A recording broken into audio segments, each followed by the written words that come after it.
ओम अज्ञानतिमिरान्धस्य ज्ञानाञ्जनशलाकया चक्षुरुन्मिलितं येन तस्मै श्रीगुरवे नमः।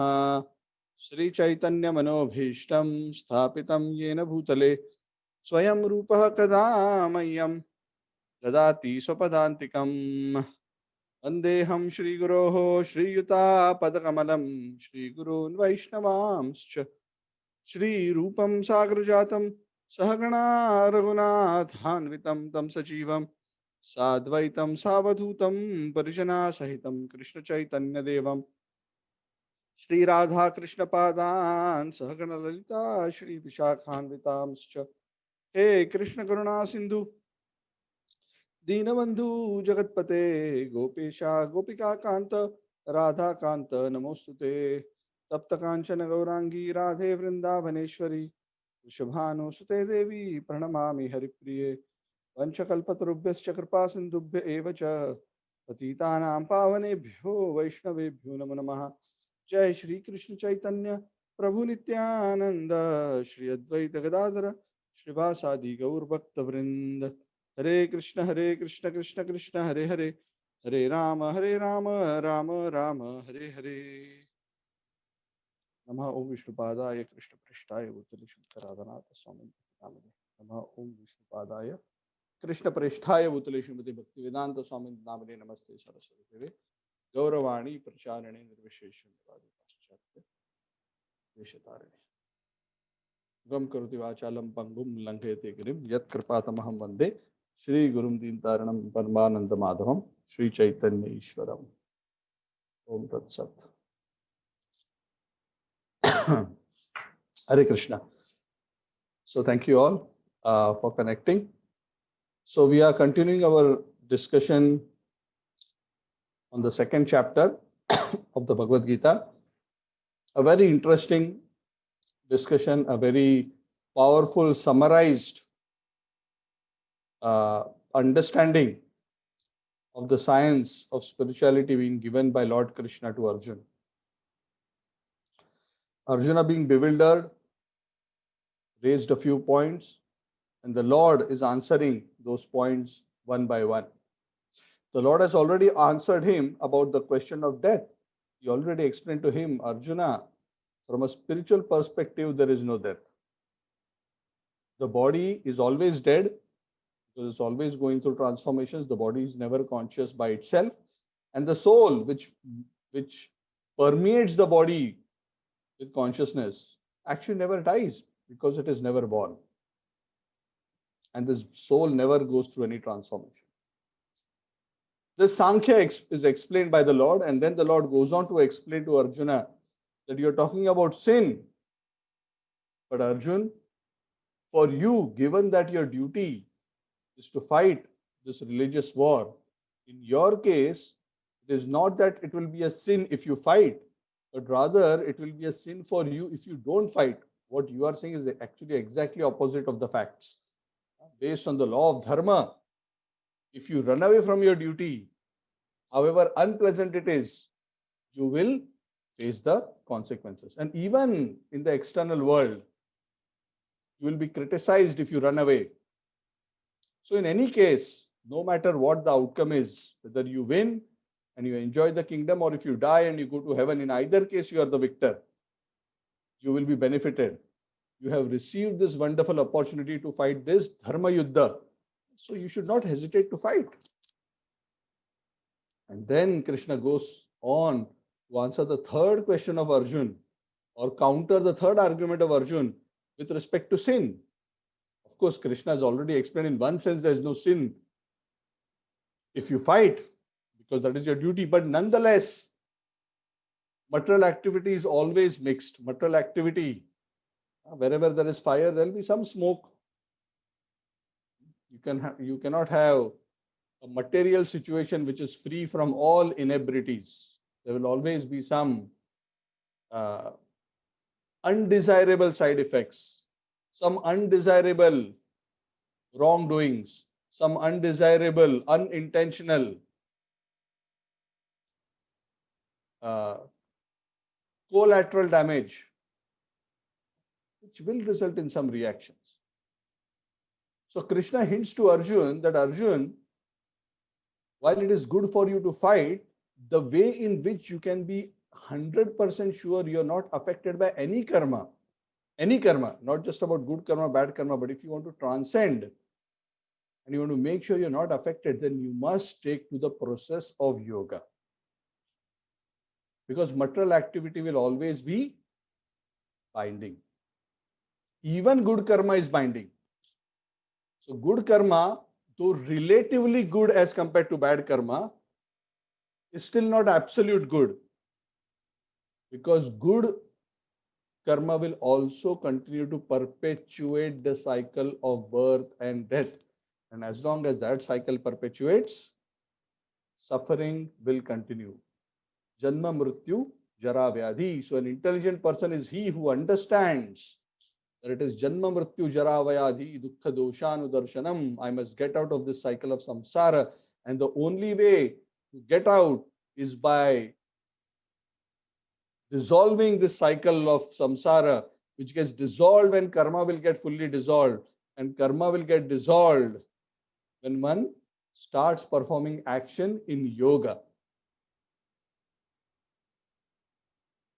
And Krishna hints at yoga by explaining to Arjuna that the essence of working in yoga, the art of work, yoga, the art of work, is the art of working with detachment, without concern for good and bad results, but just doing your duty with a detached mind. And ultimately, by dedicating that to the Supreme. If one maintains this kind of a consciousness, then one can actually always remain in a state of spiritual consciousness where one is unaffected by all the inabilities of this world. One can, so to say, go above the clouds so that no amount of rain will affect one in the material world. So Arjuna is being encouraged by the Lord that you should become free from all karma by engaging in devotional service, because the most practical way to perform detached work, if somebody just tells you, oh, just do your work in a detached way, it's a very abstract idea. People often get confused. Oh, do work in a detached way. What does that mean? Actually, in one sense, it's so difficult to simply do work without any purpose. But Krishna is actually not saying do work without any purpose. He's saying do work without a selfish purpose. What does that actually mean? That means work for the Supreme. And Krishna says, once you understand the value of working for the Supreme, then Arjuna, you will understand that all this material activity, this pap, punya, this various going to heaven, this various achievement of great opulences in this world is also trivial and insignificant as compared to the state of consciousness that you can enjoy when you actually achieve perfection in yoga. That consciousness is so beautiful. It is so wonderful that once you start experiencing that, Arjun, you will be totally disinterested in all this allurements in this material world. You will no longer be interested in these so-called great successes in this world. Of course, you may still do your activity, but you will not be bothered about the result, because you are experiencing a state which is so high that in front of them, even the greatest success in this material world, the kind of happiness it gives will seem very insignificant. And that is why in verse 52 it says, you will become indifferent to all these things, Arjun. And when you have achieved such a consciousness, this kind of a fixed consciousness, a fixed spiritual consciousness, is said to be the most desirable thing. That is what he says in verse 53. Shruti vipratipanna te yada Sthasyati Nischala. Nischala means fixed. Samadhavachala buddhistada yogam avapsasi. This is the culmination of yoga. So Arjun gets very excited. Wow, this sounds wonderful. I was talking about good, bad, pap and punya and all that. But Krishna is telling me how I can live in this world. Huh? And I don't have to be subjected to kabhi khushi, kabhi gum. I can always be situated in a state of perpetual bliss. Krishna is talking about something which is so much higher than what I've been arguing. So Arjuna becomes very curious. So in 2.54, Arjuna begins by asking Krishna, out of his curiosity, he asks, he wants to know what is the symptom of a person who has achieved such a consciousness.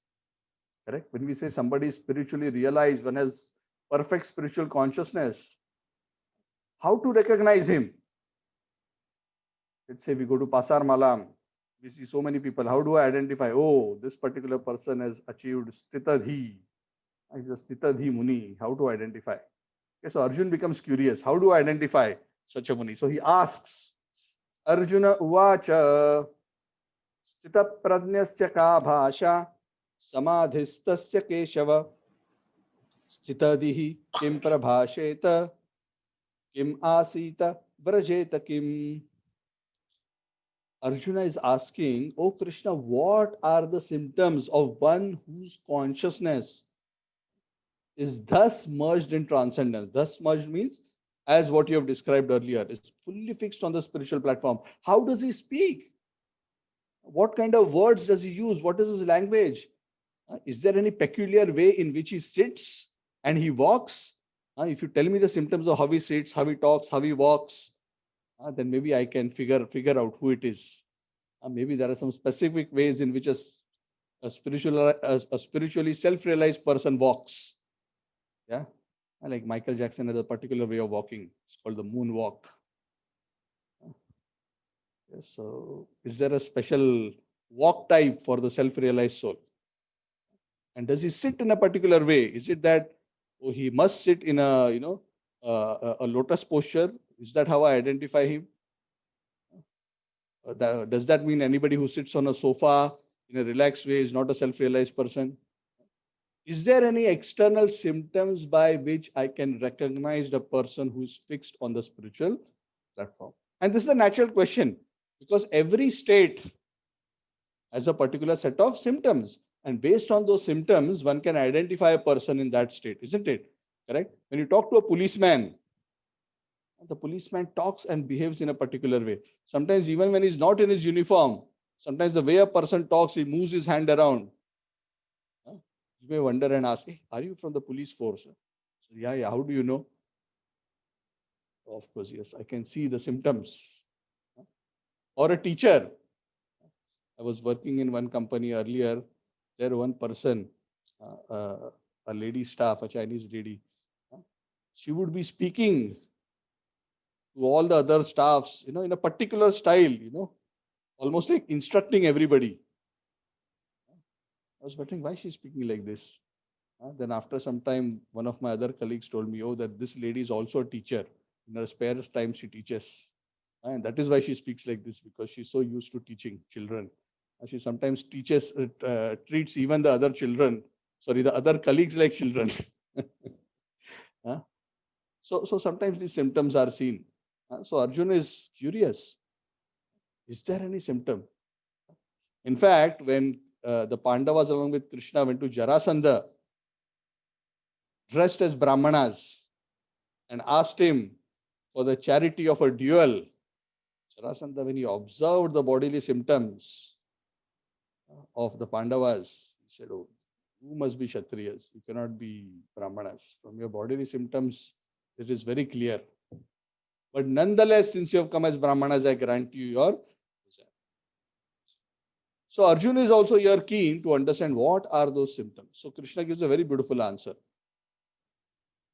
Now Krishna gives the answer not in terms of externals, but in terms of the state of consciousness, of course, which can be to some extent judged from the externals, but ultimately transcendental realization is not about walking in a particular way or sitting in a particular way. It is about a state of consciousness uh, based on how one interacts with this world, and based on that, one can get some sense of what kind of mentality or thinking that individual has. So the Lord starts, he says, Shri Bhagavan Vacha Prajahati Yada Kaman Sarvan Partha Manogatan Atmannevatmanatushta Stita Prajnastadochate. Who is called as a person who is Stita Prajna, whose consciousness is fixed? It is he whose all material desires have been burnt away. Prajahati. What is the definition of material desires? Material desires are those desires which are originating from the mind. Manogatan, manogata. Gata means coming from. Manogata. Material desires are coming from the mind. Because the mind, because of false identification of the ahankar, is thinking, oh, maybe if I get this, I'll be happy. If I get this, I'll be happy. So the mind, when it is disconnected from the soul and is simply driven by the false ego, comes up with kama. And this kama is about either satisfying the ego, satisfying the mind itself in a subtle way, or satisfying the gross senses. The mind is continuously popping up. Maybe this, maybe this, maybe this.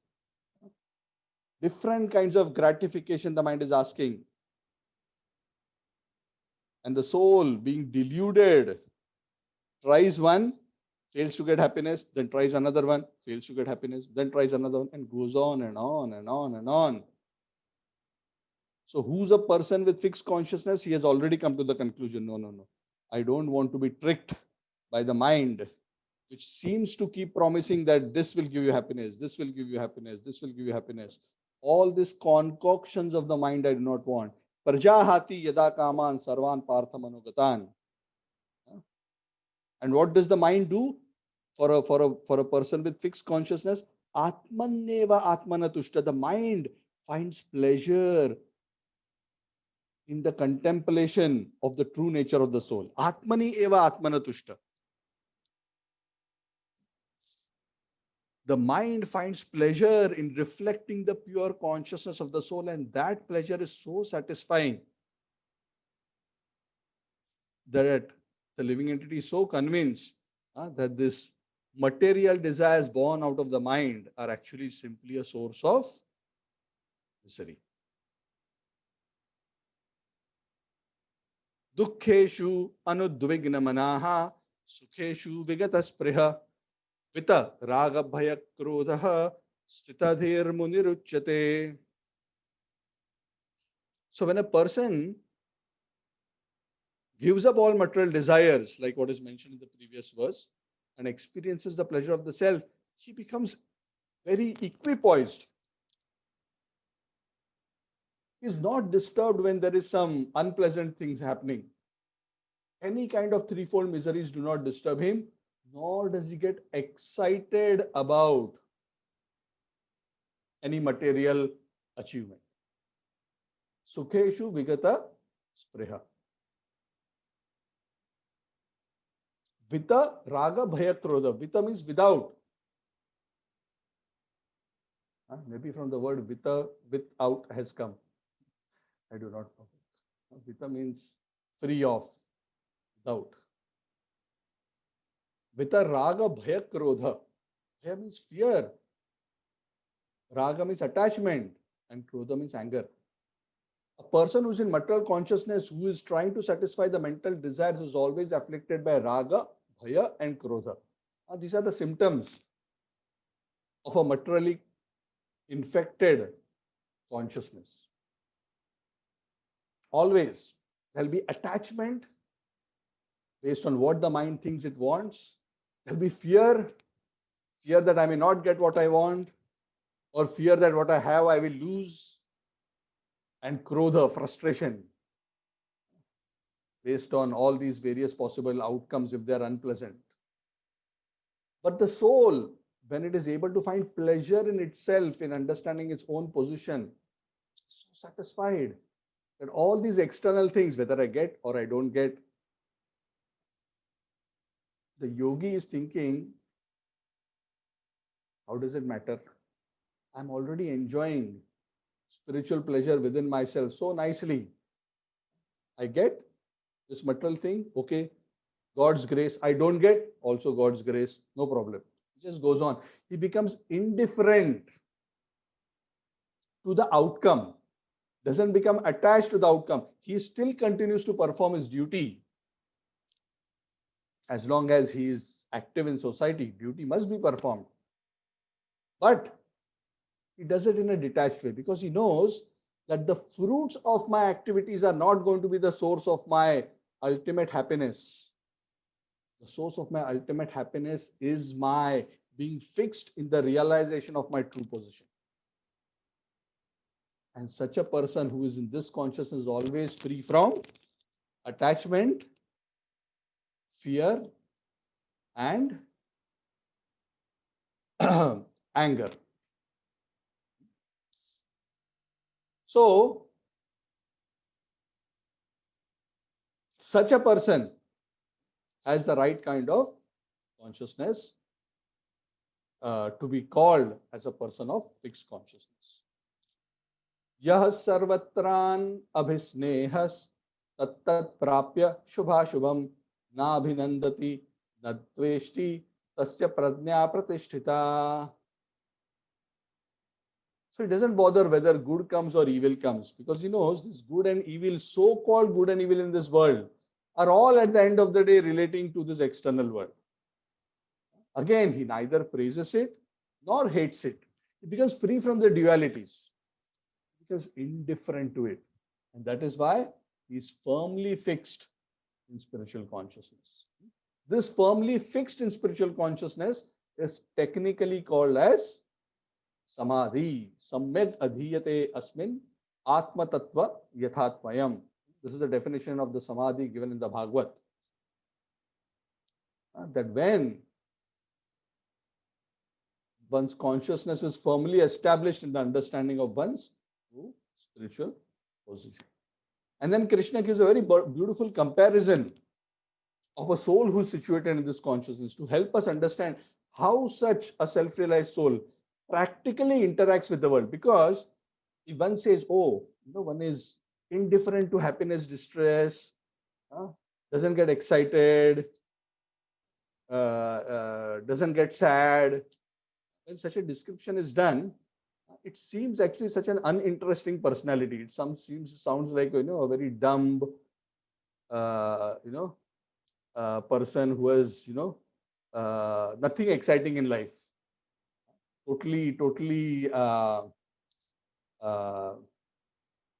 like a stone. But that is not the fact. So Krishna explains further to make us understand what is the consciousness of such a soul and how does he interact with the world. So please hear attentively the following verses. So 2.58, Krishna says, Yada samharate chayam urmonganiva sarvashah indriyani indriyarthebhyas tasya prajna pratishtita. So Krishna is explaining by giving the analogy of a tortoise. He's saying that this person of fixed consciousness, the Sthita Prajna person who has achieved perfect consciousness, his being in this world can be compared to a tortoise. In what way? A tortoise, he has a shell, and there are openings in the shell from which his head peeps out, his legs peep out, and whenever there is danger, you try to attack a tortoise, what does he do? He withdraws all his limbs into the shell. All you see is a hard shell. Even wild animals, they try to attack the tortoise, nothing they can do because he has already gone into the shell. So at will, when the tortoise sees danger, he withdraws all his limbs into the shell. So Krishna gives this example by saying that a person who's fixed in pure consciousness, It is not that he never interacts with the world. He does interact, because if you're living in this world, you have to interact. Krishna has explained, actually explains in the further chapters, explains that even to survive in this world, you have to work. Whether you are a yogi or not a yogi, you have to work. You have to do something even to maintain the body. So it is not that the yogi doesn't do anything. This indifference is not about not doing anything, but rather by having the right intelligence of when and for what activities should one engage one's senses, and for what activities one should not. That is the test of the yogi. And this kind of proper judgment and the ability to withdraw the senses when they are not required to be engaged is actually the test of sense control. That is really the test of a yogi. A yogi is he who knows that only for the proper activities, either for engaging directly in spiritual activities or for the performance of my specific duties related to the body or otherwise, I will engage my senses in a particular way with the world with the perfect consciousness. But other than that, they are not excited to engage the senses to achieve uh, uh, or to try to find pleasure within the material world. So, this is a very beautiful example where we can learn from the example of the tortoise that this is how a yogi and even a sadhaka should be uh, acting while in this world. So, for a yogi to advance, there are certain do's and don'ts which are prescribed. Those activities which lead one higher on the spiritual path are recommended to be performed. So, at that time, the senses are extended from the tortoise shell. And then there are certain activities of sense enjoyment, those activities which are sinful, those activities which lead to attachment, excessive attachment, those activities are supposed to be regulated and controlled. So they are like bringing the limbs back into the shell. So what that means is when Arjuna will see a yogi, he will see that the yogi is only interacting with the world as much as needed. He is not excited to go around, trying to be a great hero in the world, trying to show off in the world, trying to, enjoy this world in a materialistic way. The yogi will use his senses, will interact as is needed, as much as is needed, not any more, not any less. Vishaya vinivartante niraharasya dehinah rasavarjam rasopyasya param drishtva nivartate. So in that way, when the soul who's in that advanced state of consciousness is actually avoiding material enjoyment, one may think, oh, this is a very terrible kind of life.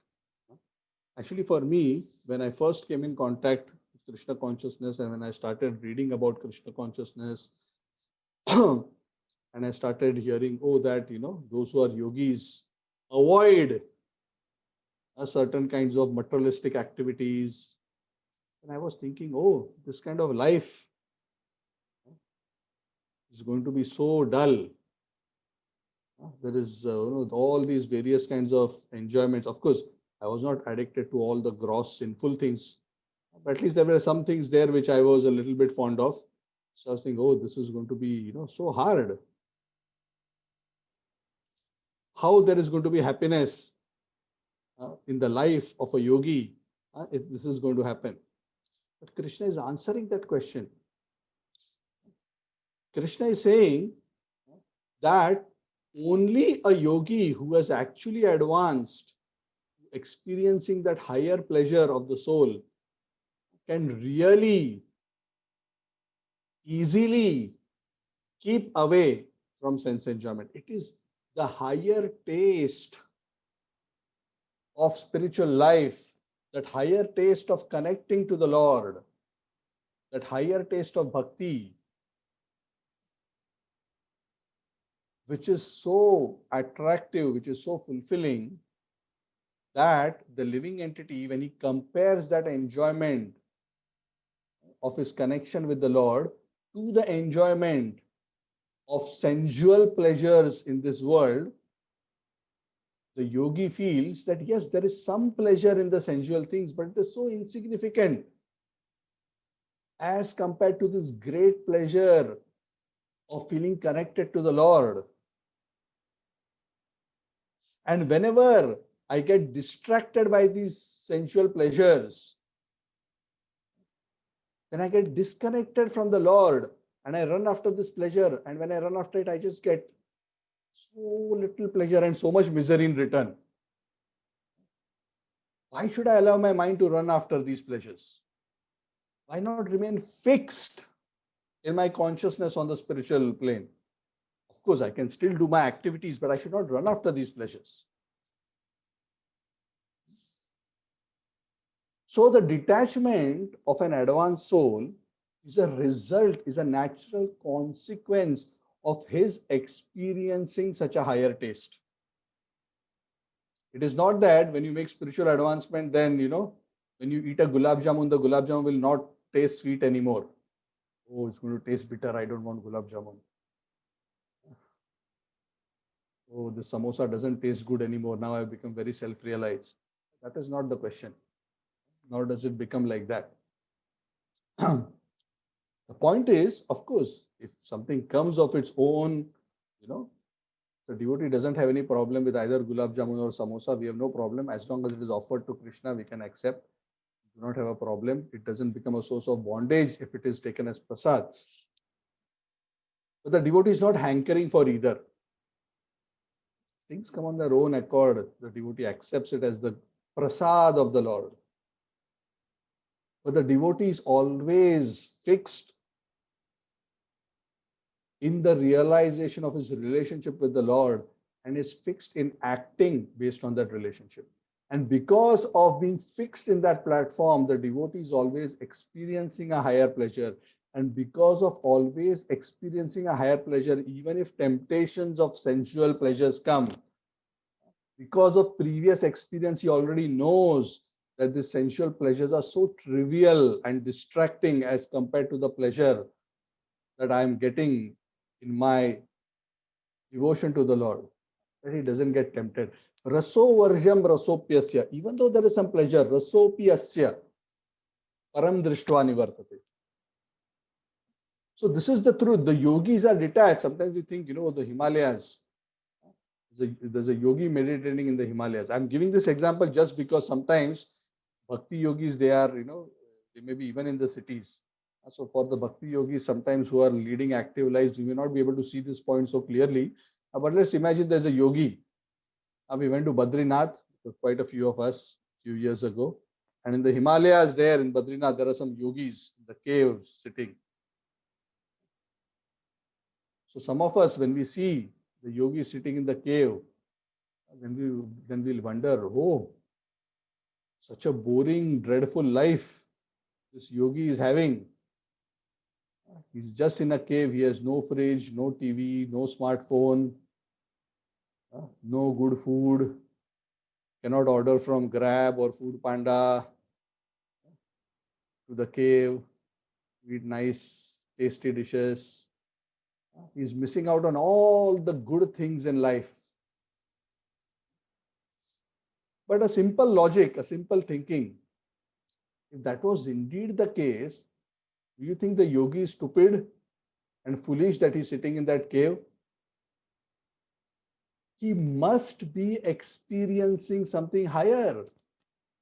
He must be experiencing something so wonderful, that he's least bothered about our movies and smartphones and malls and whatever else that we get attracted to, isn't it? It's a very beautiful story of Sanatan Goswami, one of the acharyas in our line, disciple of Lord Chaitanya Mahaprabhu. So one person, one Brahman, he was very poor and he wanted wealth. And he had heard from someone that this Sanatan Goswami, who's a very advanced bhakta, a very advanced devotee who's staying in Vrindavan, he has a Chintamani with him. Chintamani is a stone, but not the kind of stones we find, along the seashore or on the roads. Not those ordinary pebbles. It's a Chintamani. Chintamani means Chintamani is Chintitam eva datte. Whatever you want, it can give. In fact, one of the qualities of Chintamani is you touch it to iron, the iron becomes gold. So practically, you can get unlimited wealth if you have a Chintamani. So he came to know that Sanatan Goswami has a Chintamani. So he thought, I am a poor Brahman, maybe Sanatan Goswami will help me. So he went to Sanatan Goswami and he requested Sanatan Goswami, oh great soul, I'm in great distress, I need your help. I heard you have a Chintamani. Can I please borrow it? So Sanatan Goswami, of course, a great saint, a great soul, he looked at this Brahman, he understood his situation. And he told him, okay, fine, you can have it. So he said, yeah, please give it to me. He said, yeah, but I don't have it with me right now. It is here somewhere lying. I threw it in this, you see this heap of garbage here nearby? I threw it there. If you want, you can go there and look for it. Maybe you may find it. I threw it there somewhere. So the Brahman goes running, he digs the heap of the garbage, and he actually finds the Chintamani. Okay, he actually finds the Chintamani.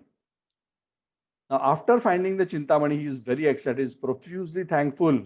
Sanatan Goswami offers him many obeisances, very grateful, and he goes back. Sanatan Goswami is not bothered. Brahman goes back, he starts using the Chintamani, he starts alleviating his material distress, but because he is an intelligent soul, one thought starts coming in his mind. What is that thought? The thought starts coming in his mind that if Sanatan Goswami has thrown this Chintamani into the garbage, that means, what does that mean? That means that he has something more precious than the Chintamani. Correct? Yes, I'm connecting this to the previous episode. If the yogi in the Himalayas is not interested in all this, then he must be having something more precious. He must be experiencing something more precious. So similarly, he's thinking if Sanatan Goswami is throwing Chintamani in the garbage, he must be having something more precious. Maybe I made a mistake. I shouldn't have asked him for Chintamani. I should have asked him for what is the most precious thing you have. I asked him the wrong question. So he goes back very humbly to Sanatan Goswami and tells Sanatan Goswami that thank you so much for all your help, but I have one question. If you can answer me. I noted that this Chintamani, which is hankered after by all the people of this world, you threw into garbage, you discarded, which means for you, you consider this as garbage, useless. Chintamani you consider as useless. That means you surely have something more precious. Can you give that to me? So Sanatan Goswami smiled. So this is exactly what he was waiting for. See, not everybody would have had that realization, but the Brahman, because of his Purva Samskar, because of being a person of pure heart, he came to that conclusion and he asked. And Sanatana Goswami said, yes, I have something more precious. I will give it to you, but I will give it to you only if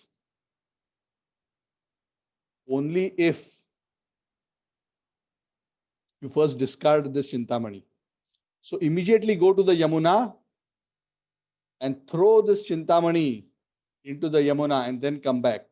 And then I will give you what I have, which is more precious. So this Brahman had great faith in Sanatana Goswami. He actually went and threw the Chintamani jewel into the Yamuna, never to be found again. I hope after this story, none of you go and start looking for it. Yeah. So anyways, when I complete the story, you will know what to look for instead of the Chintamani. So he comes back to Sanatana Goswami, and then Sanatana Goswami, he calls him close by, calls him and asks him to show his ear very close. And in his ears, Sanatana Goswami whispers to him and gives him the real spiritual Chintamani. What does he give? He says, Hare Krishna, Krishna Krishna, Hare Hare, Hare Rama, Rama Rama, Hare Hare. Nama Chintamanish Krishna's Chaitanya Rasa Vigraha, Nitya Shuddha, Purna Mukta, Abhinnatvam Nama Namino. Nama Chintamani, the name of Krishna is the ultimate Chintamani, which can fulfill even the topmost spiritual desires, because it is not different from Krishna. So he gave him initiation, he gave him Diksha. When he showed that he is willing, he wants the highest, he's not satisfied just by the flickering pleasures of this world, Sanatana Goswami gave him the highest jewel of Krishna consciousness by giving him the holy names. And he became a disciple and he started experiencing such pleasure that he forgot all attraction to Chintamani. So the yogis are detached not because they are stupid, foolish, or philosophically brainwashed. They are truly experiencing a higher dimension of pleasure. And when a person experiences that, he naturally becomes indifferent, isn't it? Yes? Huh? Let's say you have a Rolls-Royce car, the topmost brand, gold-plated, I don't know whatever those top models are called. What is that one? Phantom or something is there. I don't know much about this. Let's say you have that. Will you be very excited if Proton comes up with a new model, Perodua comes out with a new model? You already have Rolls-Royce. Why would you be bothered so much? So those who are experiencing the highest pleasure, for them detachment is easy. Detachment is natural because they are experiencing a higher taste. So this is how we can truly become detached. So if some of you are wondering, oh, I'm not detached, we will get the true detachment when we experience the higher taste of Krishna consciousness. And when will we experience the higher taste of Krishna consciousness? When we sincerely chant the holy names of the Lord, attentively and offenselessly. When we sincerely serve the Lord, when we sincerely take association of devotees in a humble way with a proper service attitude, sincere, serious, and without ulterior motive, then we start experiencing the real taste of bhakti. And that is where detachment becomes a natural consequence. That is what the Bhagavad also says. Janayati yashu vairagyam jnanam chayad ahetukam. Vasudeve Bhagavati Bhakti Yoga Prayojitaha. When Bhakti Yoga is engaged in properly, automatically detachment and knowledge will come because of an experience of the higher taste of Krishna consciousness. But if one is not yet experiencing that taste, one has to be very careful. Even for the sadhaka, now this refers to most of us. Maybe few of us may have experience of that higher taste. But maybe many of us may not have an experience of that higher taste. Or maybe we have an experience of the higher taste sometimes, but we may not be steadily situated in the higher taste. At least we have some time that experience, then we can easily compare and we know what we are talking about. And then at least you know, oh, yes, what this shloka is talking about. Yeah, it's very clear. In fact, it is nothing. This pleasure is nothing as compared to the experience of Krishna consciousness I've got. The only problem is I'm not able to keep that experience all the time. Of course, that may be the problem for many of the sadhakas, especially for those who have been practicing Krishna consciousness for many years. They have definitely experienced to some extent or the other. But maybe we are not able to maintain a steady ruchi.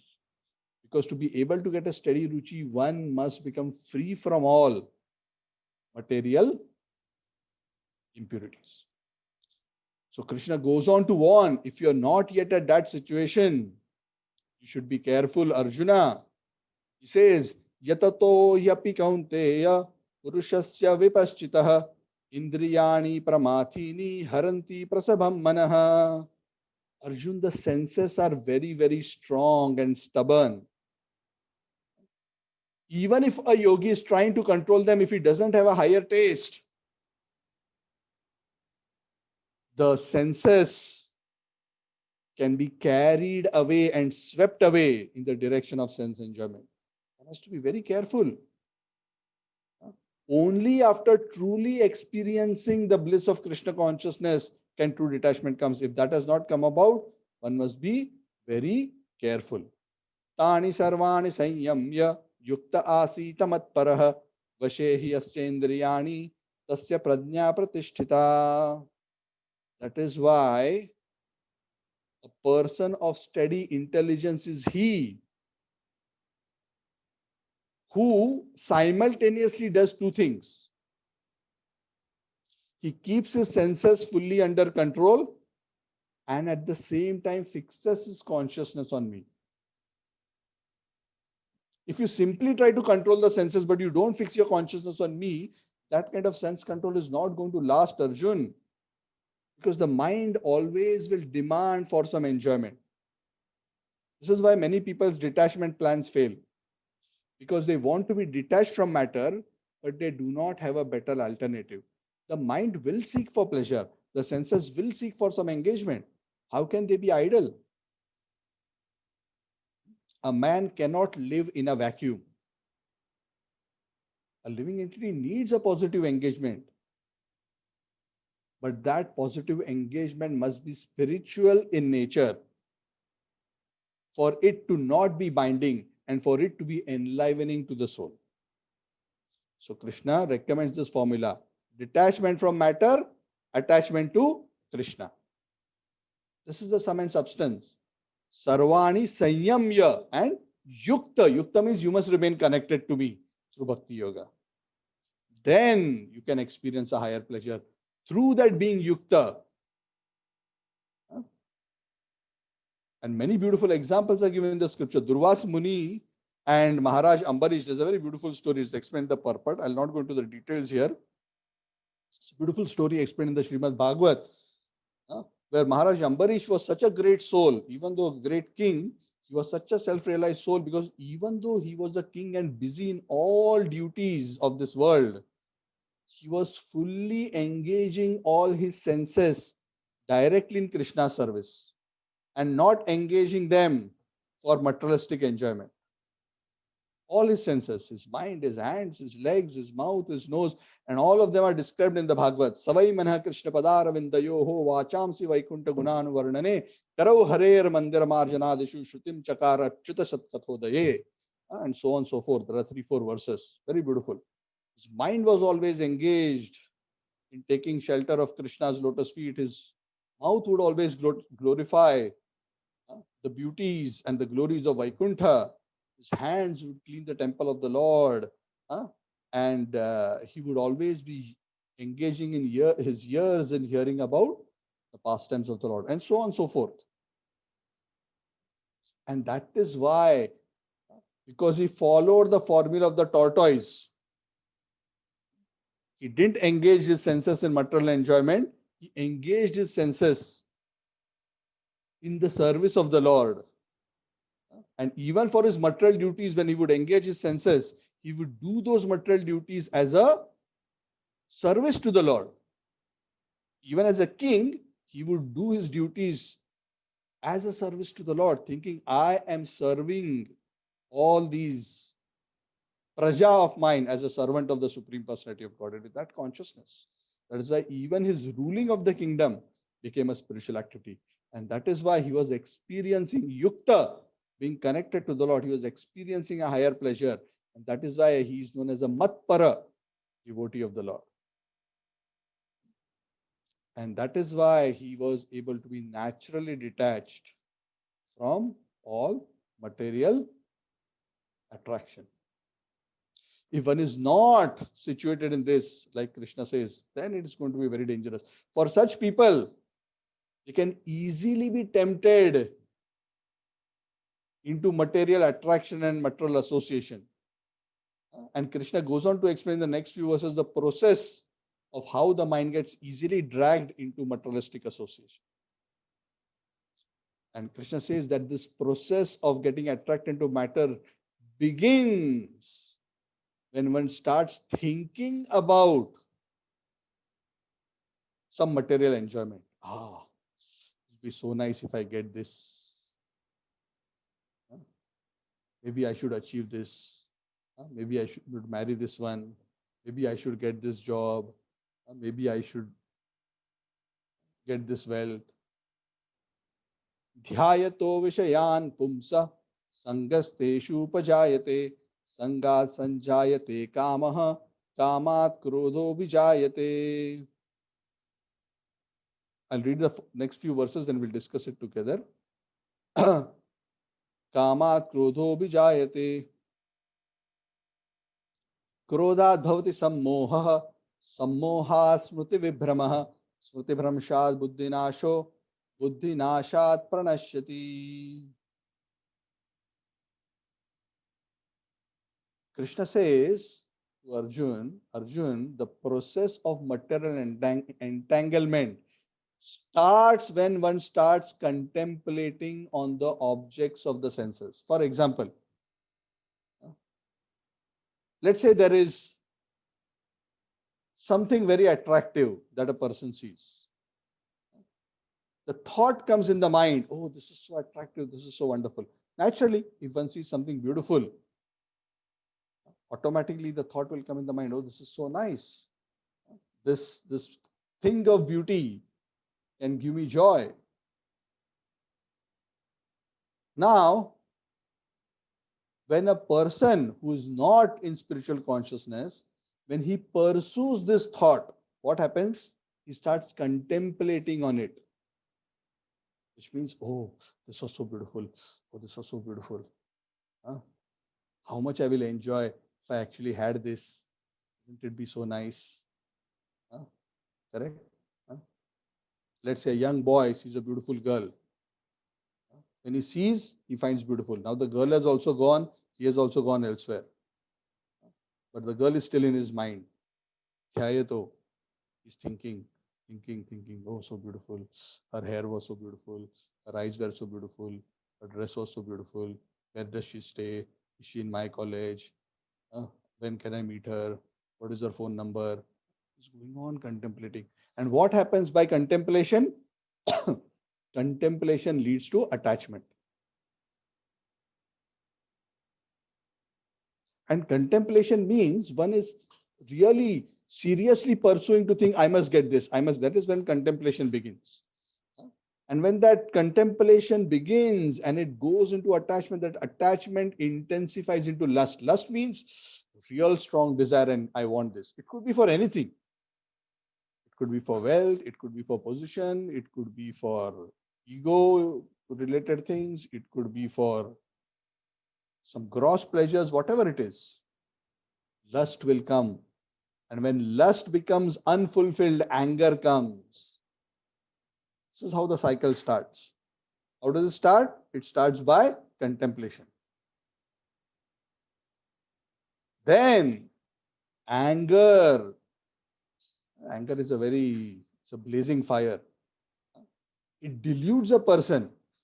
A person loses all sense of propriety when anger comes. Why? Because he loses his memory. Anger makes one forget one's memory in terms of what is right, what is wrong. And when one becomes bewildered in terms of his memory, obviously intelligence doesn't work. And once intelligence doesn't work but doesn't know what one is doing, and rather than doing the right things, one ends up doing the wrong things and ultimately leads to one's own destruction. So Krishna is explaining this cycle. It's a very beautiful thing. Ideally, we should spend a lot of time discussing this, but we don't have so much time. So please contemplate on this. It's very beautiful. Essentially, Krishna is saying is, Arjuna, those who are trying to control their senses, they must stop this dangerous path of destruction, spiritual destruction, by stopping this cycle at the first step itself. What is that first step? Dhyayato vishayan pumsa. Don't go on contemplating on the sense objects. Otherwise, gradually you will go down. So even if a thought comes, it is natural that the thought may come. But what should one do? Of course, ideally, one should see everything as connected to Krishna. That is the right state of consciousness. Prapanchikataya buddhya hari sambandhi vastuno mumukshubi parityago vairagyam falgyu kathyate.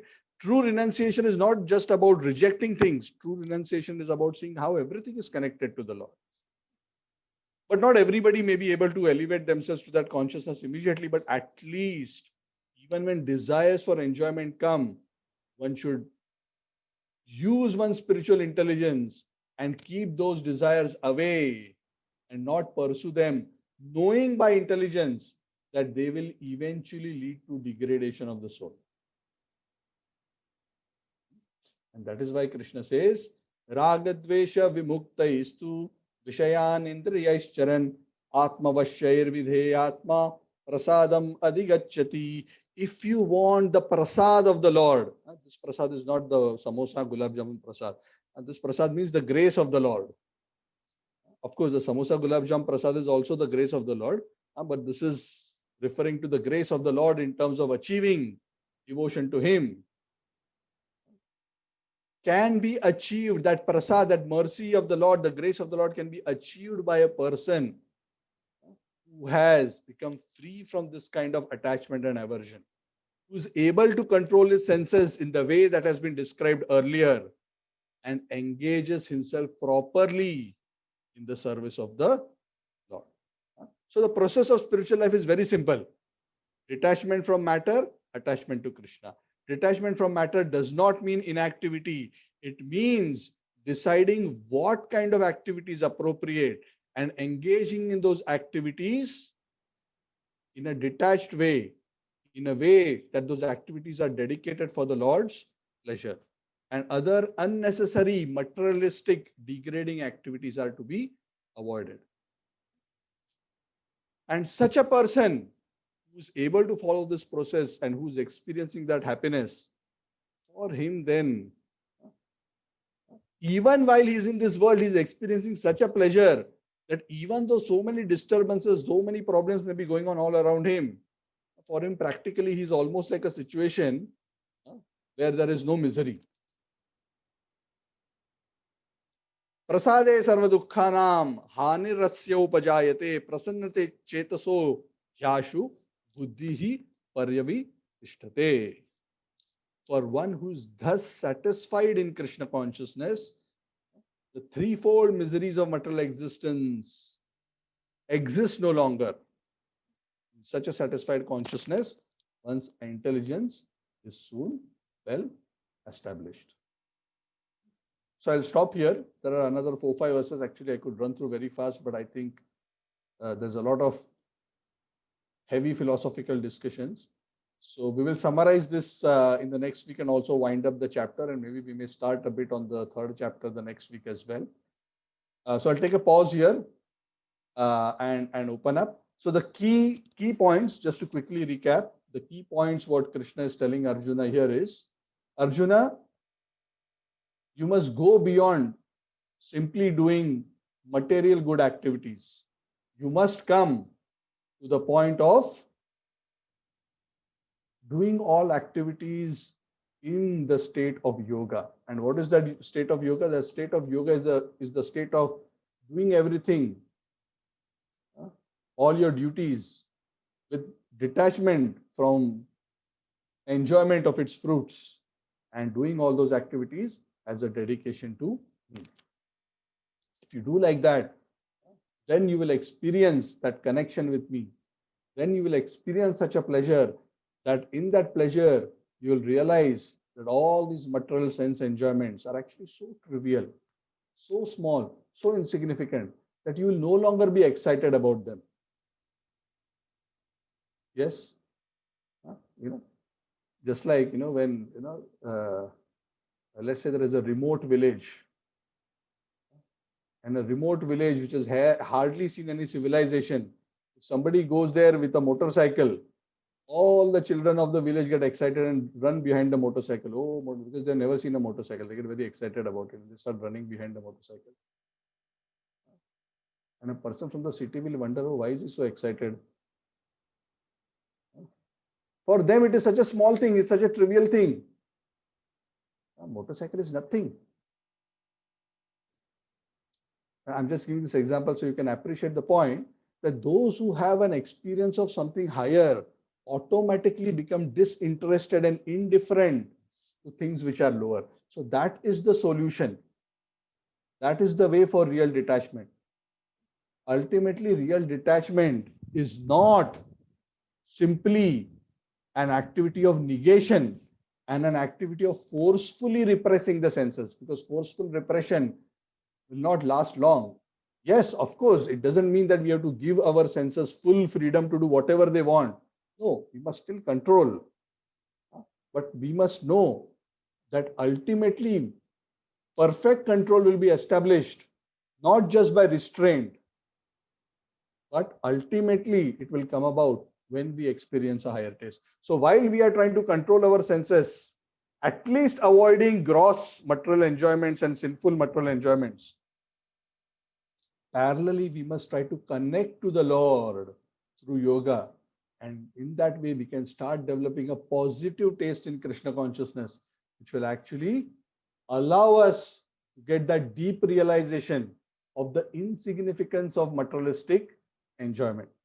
Then one can remain fixed in consciousness. Until then, one must be very careful with the mind and the senses. One must follow the formula like the tortoise.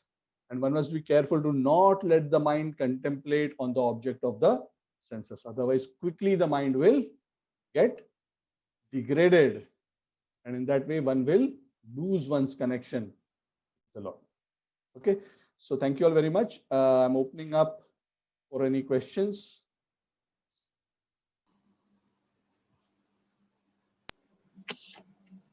Hare Krishna, Prabhuji. Yeah, Meenarji, Hare Krishna.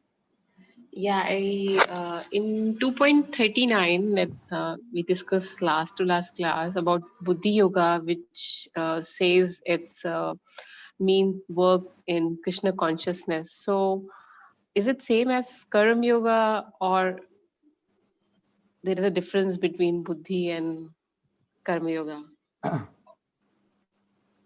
Yeah, so yoga here, Buddhi Yoga, I think we briefly discussed this the last time also. So Buddhi Yoga is, in very simple words, working in the intelligence of the understanding of one's true position, which is that of a servant of the Supreme Personality of Godhead. Yeah, that is the meaning of Buddhi Yoga. Okay, so that Buddhi Yoga, or acting in Krishna consciousness, begins in its early stages as Karma Yoga and gradually progresses and blooms fully as Bhakti Yoga. Okay, because initially one is still very attached to matter and still very attached to his material activities. So the focus is more on oneself and a little bit on the Lord. But as one becomes purified, as one starts experiencing a higher pleasure in Krishna consciousness, one starts experiencing a deeper faith, a deeper connection. And then gradually one's motivation shifts from karma to bhakti, where the exclusive purpose or the motivation of the activity remains exclusively for the pleasure of the Lord. So this whole journey is a journey of Buddhi Yoga. You understand? Okay. Huh? Yeah. Very simple. Buddhi Yoga means first you use your buddhi to understand spiritual knowledge. Yeah. And then based on that buddhi, you act.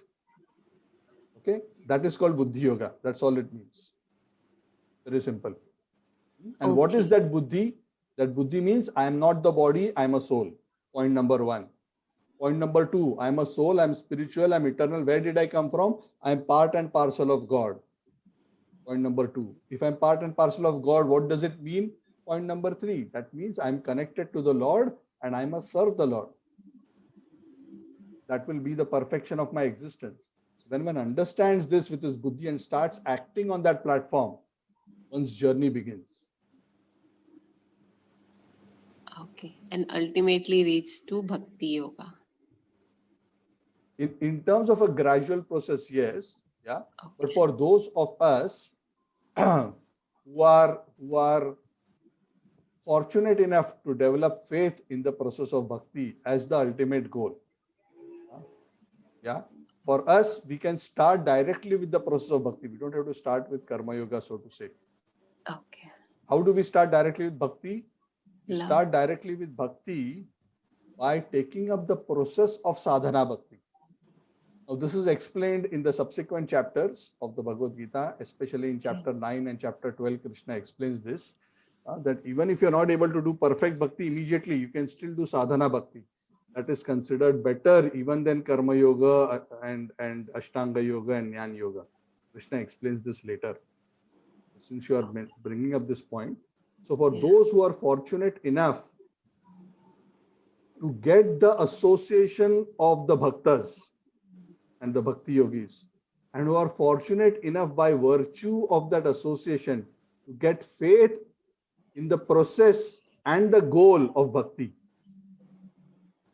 Yes, who have come to that conclusion. Yes, I am a servant of the Lord and I want to develop my relationship with the Lord. Yes, the goal of life is to develop that pure devotion for the Lord. Those who have come to that conclusion, at least intellectually, and have developed that faith, they can take to the process of sadhana bhakti.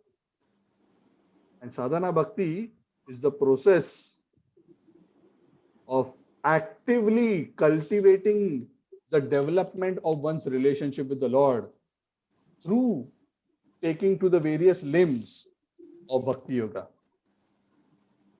That is known as sadhana bhakti. Okay. So this point, this 2.39, which is more on freeing from bondage of work. So this point, Krishna is trying to tell Arjuna about the point which he, about the question which Arjuna asked in chapter 1 was that will I commit a sin if I fight? Is that this point refers to in terms of answering Arjuna, like how can fighting where he will not commit sin? Yes, that's what he's saying. Right? He says, so far I've explained to you the knowledge of the soul, analytical knowledge. I have explained to you that basic, that you're not the body of the soul. Now I will explain to you how you can work in such a way that you will always be free from all reactions, not just sins, but all reactions to karma. How you can work in such a way that you are free from the bondage of work altogether. Okay. And that is the process of Buddhi Yoga. Okay. And Buddhi which was Yoga the and yoga are not different. Okay, Buddhi Yoga, yoga, they mean the same thing. Ultimately, what is yoga? Yoga is the process of connecting back to the Lord. And as a part of that process, there are various steps within that yoga ladder. And for the sake of simplicity for our understanding, they are categorized as karma, jnana, ashtanga, and bhakti. But ultimately, everything is working towards bhakti. There is a sense of devotion across the whole process. There is some bhakti across the whole process.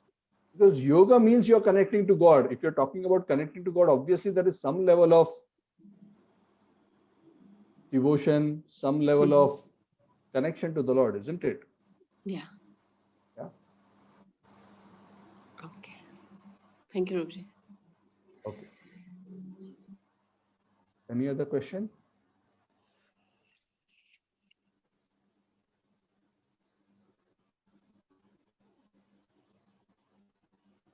Okay. If nothing else, then Can I ask one more question then?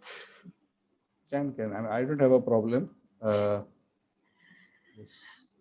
Go ahead, Okay. Meenal ji. The last point where Arjuna said in chapter 1 or early of chapter 2 verses 2.7 before that I'm confused, and then Krishna replies, okay, just do as I say. Arjuna tells Krishna, I will do whatever you tell me. Shishyasteham shadimam tvam prapanna. Correct? He says, right? Karpanya doshopahat swabhava prachhami tvam dharma sammuda cheta yash shreyasyan nishchitam bruhitan me. You tell me what I should do and what is the best thing to do. That is why Krishna starts answering. So Krishna in the second chapter briefly answers Arjuna's main concerns. And after answering Arjuna's main concerns in second chapter, Arjuna still has some specific doubts.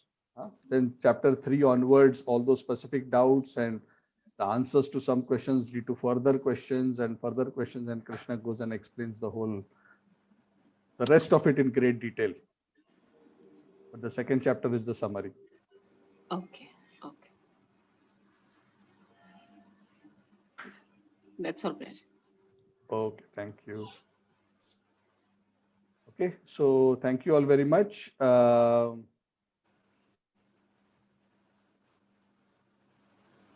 Okay, so I will see you all on Saturday. So thank you very much. Hare Krishna Kantara Srimad Bhagavad Gita ki Jai.